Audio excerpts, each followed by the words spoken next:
Welcome, everybody, once again to Hot Live. Tonight in the spotlight, we have Kristin West. I almost forgot the T earlier with Horror Talk.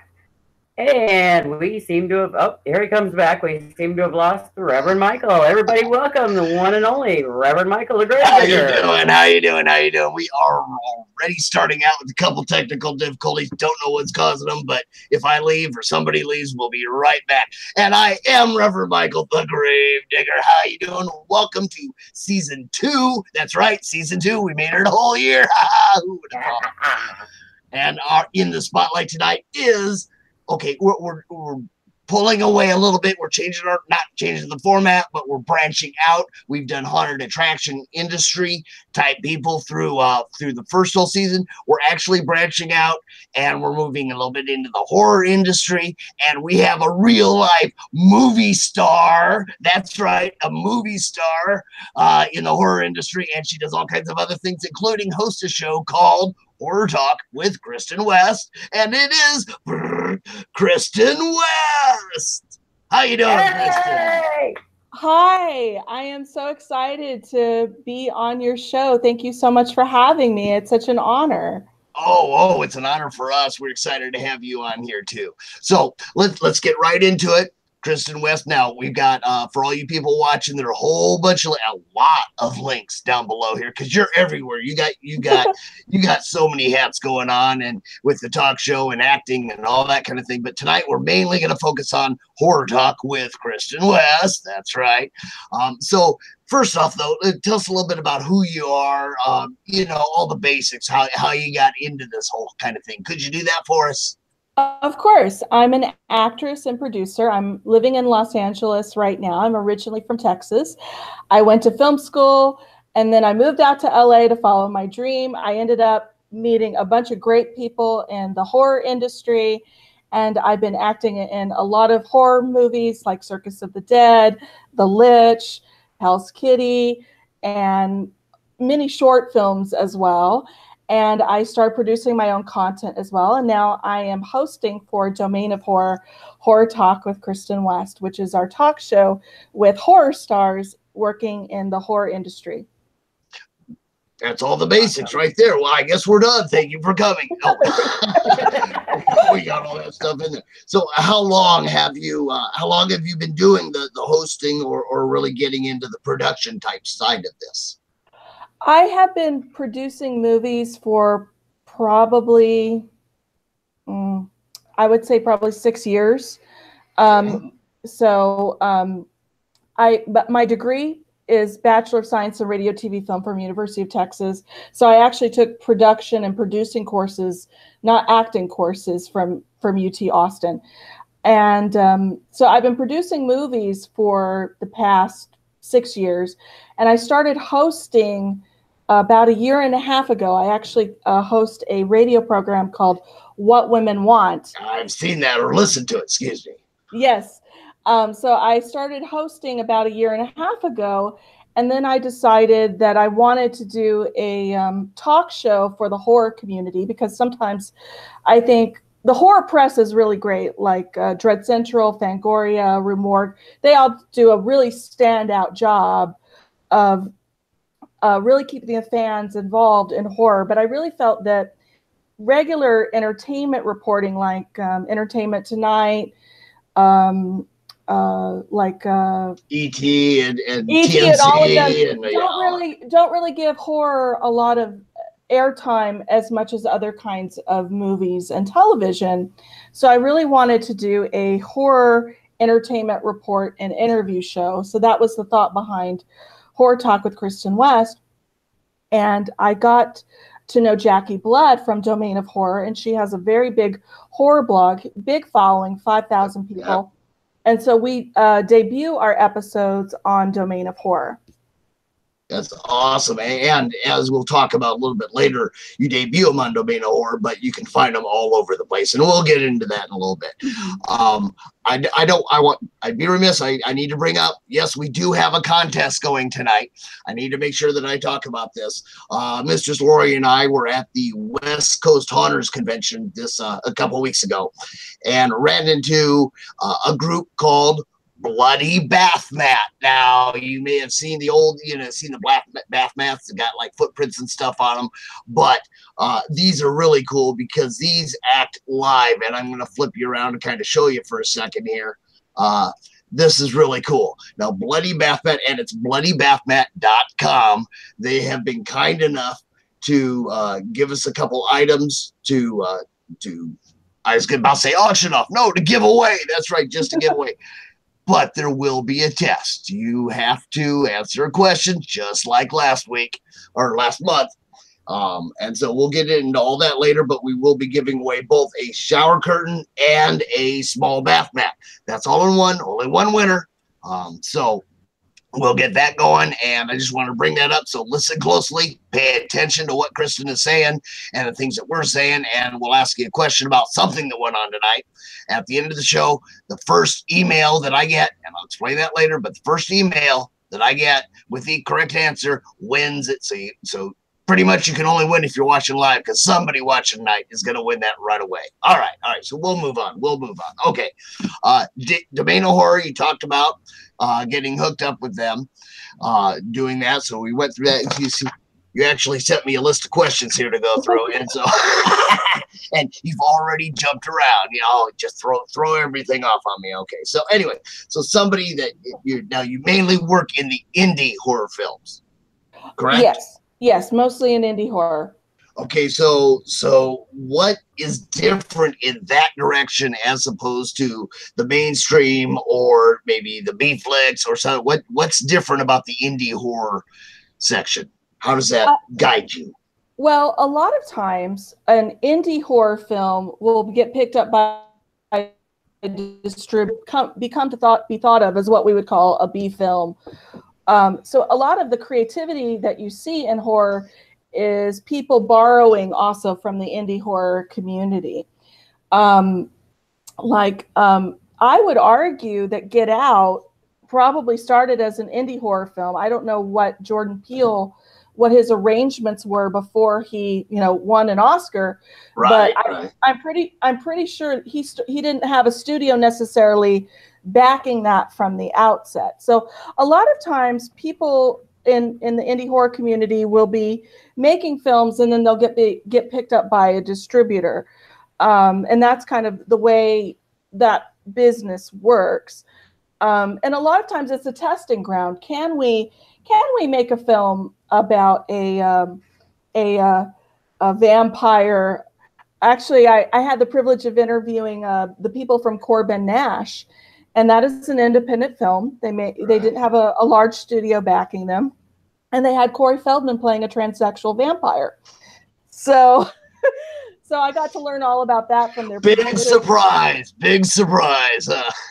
He did a great job. It was like a transformation for him, and all of his cast was talking about the acting. But that was an independent film that got distribution, and now it's available in 11 theaters across the U.S., and it's available on VOD right now. So many times, some of the films that you're seeing on VOD or limited release theatrical actually started off as independent films. One of my all-time favorite horror movies started out as an independent, originally named, I believe it was Cabin in the Woods. We all know it as Evil Dead. There we go. There was an indie one that they made the trial run of it, and then they got picked up and they redid the good big production thing, and Raimi got his go, and of course Bruce and all those guys. So yeah, I talk about them like they're friends of mine. Bruce and I we have lunch all the time. So that's right. That's absolutely right. No, sometimes, and what you'll see is you'll go to a film festival, like you'll go to Fantastic Horror Film Festival in San Diego, or you'll go to Shriek Fest, or you'll go to Sitges in Spain, and you'll see a film. They'll have one title, and then it'll get picked up by the distributor, and they'll change the title and a little bit of the plot line, and then they'll distribute it. So a lot of times, especially in like theatrical release movies, they're really looking to the indie community to take risks in storytelling and risks in production, and see how far we can push that horror envelope. Nice. That's cool. That's really cool. Now, you have been pushing it a little bit and recently received, yes, I'm reading off my cards, recognition, because I want to get it right. But I just lost my, oh yeah, the Direct Shorts Online Film Festival. That's right. So tell us, what is the Direction, because I might be interested in this one, the Direct Shorts Online Film Festival. What is that? Well, it's exciting because sometimes when you produce a web series, you don't necessarily qualify for a regular film festival because your content's already been put out online. Direct Shorts is a film festival that's completely online. It doesn't screen at a theater. And they give you a page where people can watch your content and rate your content. And our show, Horror Talk with Kristin West, was just a selection on the April edition of the Direct Shorts Online Film Festival. And so people got to watch the show and rate it and give feedback, which was really exciting for us. Oh, that's cool. That's cool. Maybe something we should think about, Mistress Laurie, huh? You think? Yeah, you never know. I mean, who knows? Who knows where this could go? You might be the step off, Kristin, to making the Gravedigger somebody famous, you know? We don't want that. No. That's okay. Famous or infamous? The infamous, there you go. Infamous. I was thinking, but I wasn't going to say it. You be careful. I buried a lot of people. One more won't take no time. So just watch yourself, lady. All right. So now what's the latest one that you've kind of been submitted to that you're working on? Right now, we just got into the Miami Independent Film Festival's web series competition for the month of May. That is what's called a juried competition, which means that when you're accepted to compete, a jury of your entertainment peers watches the show and they rate it, which is really exciting as well. So it's a little different than Direct Shorts, but it's part of the Miami Independent Film Festival. And if it wins the prize from the jury, it will go on to screen at the Miami Independent Film Festival. Well, that's awesome. Good luck on that. That is really cool. You're kind of moving to you and to Armen. Yes, exactly. Yep. Guys, go out, check the links. You'll find out who Armen is. He's kind of a guy behind the scenes on this thing, and he's a pretty cool dude too. Armen is amazing. Armen, pardon me. Yeah, right. He's amazing. He's a filmmaker. He's also an actor as well. He is an encyclopedia of film. He should definitely be on your show when you're ready to talk to him, because he knows all sorts of things about movies. And he's a really important part of the show. He directs the show, he edits the show, and he helps to produce the show and make it what it is. And he's an award-winning director in the horror genre. He was actually nominated for a Rondo Hatton Award in 2016 for our short film Seeking Valentina, and he's gone on to win numerous awards as well. He's a really exciting guy to watch. That's really cool. That's really cool. All right, so let's kind of move back. Horror Talk with Kristin West gone through Domain of Horror. Where can we find it? Now, we mentioned a couple little spots, but go ahead and give us the list. Okay, I'll give you the list. So the episodes come out on Domain of Horror on their Facebook page. That's the first place you can get them. The second place you can get them is if you type Kristin West on YouTube, you'll see me. It's on my YouTube channel. And then we also have the audio-only version of the show. It's on Spotify. It's on iHeartRadio. It's on iTunes. It's on Google Play. It's on Stitcher. And it's on TuneIn, Podomatic, and Spreaker. Oh, dang, you're everywhere. It's everywhere. And the reason we do that is because sometimes people don't have time to sit down and watch. They may want to listen to something in their car.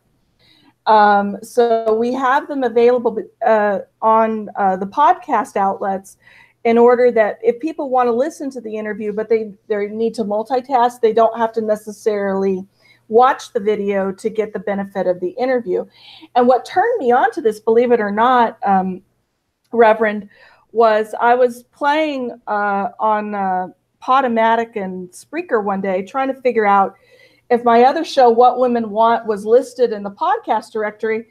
And every major TV show out there does this now. At least, well, not everyone, but like Bill Maher and the Late Night Comics do it. You can get the Today Show as a podcast even. So that's what, so as long as your audio is pristine and clear, you can have pretty much take the audio away from the video and broadcast it, which was really exciting. And it's a way to reach a new audience. And what's exciting about that for me is a lot of people love horror movies, but they don't necessarily self-identify as a horror fan. They're not necessarily, you know, going to Domain of Horror or watching shows like yours. And it's a way to reach an audience that likes horror movies, but may not necessarily realize how much they like horror movies. Gotcha. And there's a lot of people who just plain are into podcasts. I mean, they like all the Latin podcasts. You know, that's one of the reasons that we put this show together, was to let people know what is out there, especially starting out in the horror in the haunted attraction industry. There are so many. You know, we've had 12, and there are still more to come of those also, but just to get a listing of what all is out there, because so many people, especially in the haunted attraction industry, they're busy working. They don't have time to sit down even for this simple little half-hour show like ours. They just want it in the background. They want to be able to listen while they're working away doing stuff. Right, exactly. And so you have to kind of meet people where they're at. So we're really excited to be able to offer people the opportunity. And sometimes people don't realize necessarily, when I tag like episodes, I always tag it entertainment and entertainment news, because sometimes people don't, like I said, sometimes horror doesn't get covered as much as other genres. And so it helps to help take the movie stars to their fan base even more.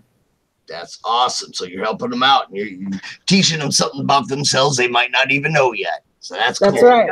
That is really cool. That is really cool. All right. Let's get in a little bit. Well, no. Still horror talk. How many episodes have you done so far? It's like 4 or 5 that have been aired. 10. You did 10. You're nice. 10 that are actually out there? Yeah, we're at 10. Okay, I missed a couple. It's okay.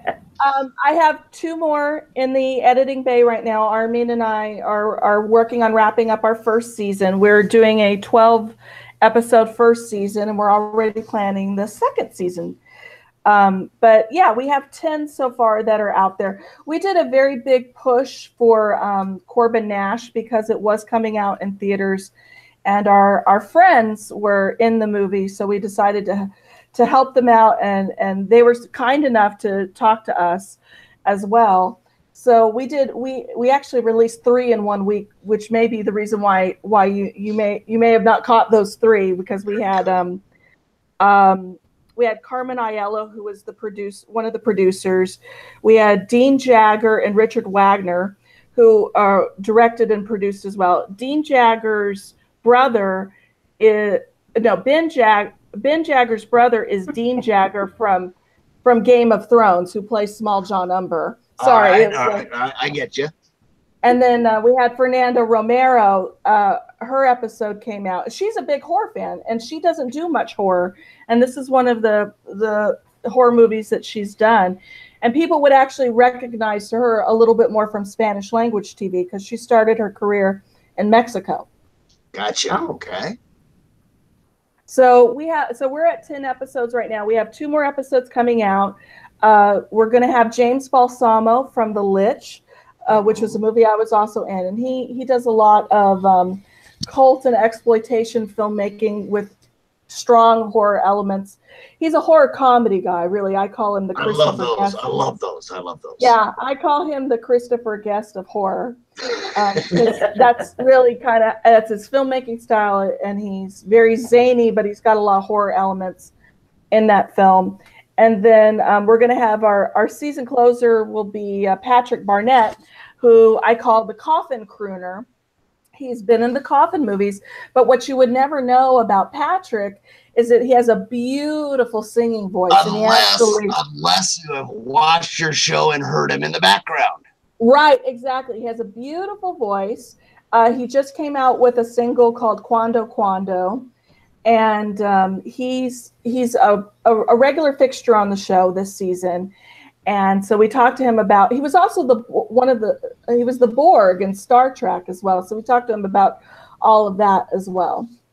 That's awesome. That's cool. So I was going to ask you how you get your guest list. How do you decide who to have on? But I'm kind of seeing a theme here. We're starting out, as a lot of people do, with who you know. Right. You start out with who you know, and hopefully they'll invite their friends. Matt Chasen is a very important part of our show. He's a producer on the show. He's also a talent manager and represents a lot of people in the horror movie industry, a lot of people who work regularly in horror. So he is a producer on the show. He's my manager as well. So when we know that people have projects coming up and something to publicize and talk about, we have them on the show. So he's been great at helping us book guests on the show. And we also look at towards people who, I don't necessarily want it all to be actors necessarily. So we like to talk to the producers and the directors as well, because they give a different perspective. And we like to be timely as much as possible. So like when Corbin Nash was coming out, we really did a big push for them because they were literally going to be in theaters that following week. So we decided to do a little bit more for them. But it is about who you know and being able to network, and hopefully they bring their friends too, and their friends are interesting, which has been a really great surprise for me as well. Well, and I brought up to you early before we on the air, that whole networking thing. I've got friends in the haunt industry. I've got friends in the paranormal industry. And ever since I hooked up with you, all of a sudden I got all these friends in the movie industry, including Matt. He sent me a friend's request too. So that was kind of cool. So, who knows? Hey, Matt, keep an eye on me. Keep an eye on me. Find me guests. That's it. So, yes. Yeah. So, yeah, it is. It's not just who you know, but who they know, and you meet so many good people that are willing to, once you talk to them, once you get to know them a little bit, you schmooze with them a little bit, and then they're, oh hey, Joe, come over here, you got to meet this person, and things grow and things blossom. So speaking of that, where are you looking to move forward with horror talk? I'm glad you brought that up. We're planning season 2 right now as we're winding down our first season. And what I really hope to be doing is, I love the setup we have right now, because we actually go to a restaurant where Pat does his singing for our setups.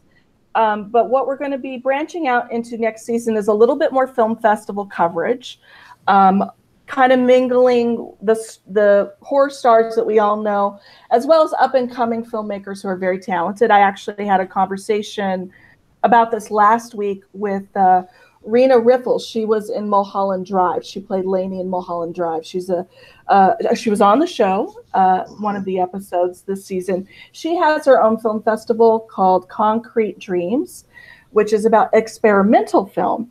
And many of those experimental films have horror themes. So Armen and I are going to hopefully go out to Concrete Dreams and cover her film festival and talk to filmmakers who are working in experimental film with horror themes. And I'm hopefully going to also make it out for the Fantastic Horror Film Festival in October. That is in San Diego. I've actually produced their award show for 3 years, so I will be there anyway. But I'm hoping to get some interviews in there as well. We have all sorts of horror filmmakers coming to San Diego to really showcase cutting edge horror. So we're going to be interspersing some film festival type experiences for the viewers as well, and really not just talking about horror stars necessarily, but also talking to producers and directors, and hopefully making more connections between people as well. Right. I actually have some friends who do. We were talking again earlier about synergy between the different genres or the different industries going on. And I'm going to throw this one out to you, Dan Noble. Haunt Collective is a group that does the same type of a thing in the haunt industry, and they go to cons and they interview the prop builders and the people that do the lighting and all that kind of cool stuff going out there. So Haunt Collective, check it out, guys. I had him on. He was my second guest on here when it was called Inside the Haunt Industry. So I just kind of had to throw that up for him. But anyway, so enough of those dropping names. Let's drop some other names. The movies that people can check out that you specifically have been in. Yes, The Lich is a feature film. It's in post-production now. James Balsamo assures me it's coming out soon, so look for that. It is in post-production right now. I have The Spirit Room, which just won Best Horror Short at the Silicon Beach Film Festival this past weekend, actually. It won Best Horror Short. Congratulations. Thank you. I actually saw your posts. Yeah, thank you. I actually... Adam J. Ung is a very talented filmmaker, and he just did this horror short, and it's winning awards at every film festival that it's been in, and it's a very exciting horror short. I'm happy to be part of that. I got to work with a lot of great scream queens on Hell's Kitty, which was a web series, and that's still available up online, and that's what you can see me in now. I've also been in Circus of the Dead, which was Billy Pond's feature film. You and I talked about Billy earlier. Right, he also had a haunted attraction. Started out in haunted attractions. That's right. Yeah, he started out in haunted attractions, and he's in Odessa, Texas, scaring the crap out of people, which is exactly what he should be doing. And damn Texas haunters. Yeah. Oh my God. And, Seeking Valentina, which I produced and acted in, was the film that was nominated for the Rondo Hatton Award. And it is currently out of festivals. It had a very vigorous film festival run. I believe it got 30 official selections. Wow. Multiple awards. It's very much in the vein of David Lynch's work. It's a psychological thriller about grief. And we are hoping very soon that it's going to be available online on a platform. We are working on that right now. And you will probably be one of the first to know, as well as the domain of horror fans, once that happens. Yay! Yeah. Nice. And in the meantime, we just keep making horror talk episodes to keep us busy. That is good. That is fantastic. We talked about all the different places that you can watch this. Now, I know that you wanted to bring up specifically about your patron. I can never pronounce it. It's Patreon. How do they officially pronounce that? I would say Patreon or Patreon. We're gonna go with Patreon. Yeah, we're gonna go with Patreon. So. One of the things that we do is we always make sure that our shows are completely broadcastable. The audio is pristine. We get the location. We bring people out. We have a crew. And I really treat it like it's a real TV show. And it is a TV talk show. And we, like you said, we book great guests. So if anyone is interested in coming on board as a producer for season 2, we do have a Patreon campaign where you can come on board as a producer. We have different levels of sponsorship. It's kind of like crowdfunding, except that you can do it on a monthly basis. So if you want to be a producer for 1 month of the show, we have a certain sponsorship level for you, and you can renew month to month or not. And usually each month that we shoot 4 episodes. So you get to produce 4 episodes of the show, of a talk show, and we're on IMDb. And it's also like we had been talking about, it's a multi-platform entertainment opportunity for people to get on board with, because we're also on Spotify and iHeartRadio and those other great outlets. So not only can you be a TV producer, you can also be a radio producer. And it's getting attention from the film festivals as well. So it's a really high quality entertainment product. That's, if someone really wants to get into producing TV and producing a TV talk show, now's the time to get on our Patreon campaign. I get you. Yeah. I don't know where I was going with that. I had a question. Oh, I know what I was going to say. The link to that is actually down below. I put that in the comments too. So, or in the description, so people can click on that link. They can go check that out. Like she said, they are mentioned on, or not mentioned on, but on the Internet Movie Database. If you guys don't know about the Internet Movie Database, imdb.com, check it out. You will find Kristin out there. You can find anything to do about any movies. In fact, you will find about Hot Chat Live. Yes, that's right. Hot Chat Live is on IMDb, as well as my producer, Mr. Ross. He's also out there, so that's kind of cool.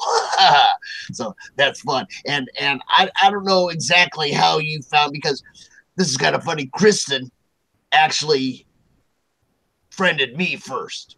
I don't know how she came across me on it, but yeah, who knows? It's meant to be. It's meant to be, and I thanked you for it before, for getting me into talking to and networking out with these other people in the horror movie and web series and all that kind of industry too. So I'm really looking forward to branching out into this on the show. The show, Hot Chat Live. You guys know that. I don't have to tell you that.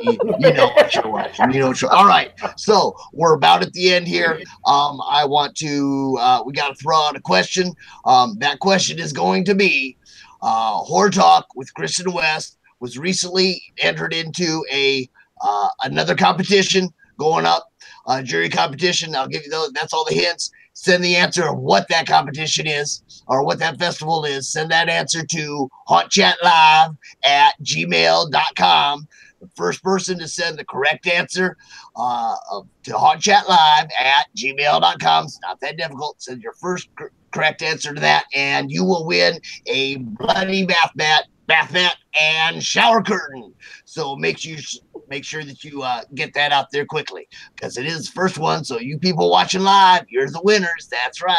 So Kristin, I want to thank you so much for being on tonight, for helping us branch out the first episode of season 2. And it's been an honor having you on. Any final words that you want to say before we sign off and get in on the after chat? Thank you so much for having me. It's an honor to be on your show and to be the first episode of your new season, and you're branching out. And I wish you the best of luck with your show too. And everyone who's watching, thank you so much for your support, and watch horror. Awesome. Thank you, my dear. Thank you. You have a wonderful time. Yeah, go ahead, Mistress Laurie. You were saying. I was just saying thank you for joining us, and have a great night, kiddo. Thank you so much. All right, folks. It's been a wonderful time. Welcome to season 2 of Hot Chat Live. It's going to be a blast.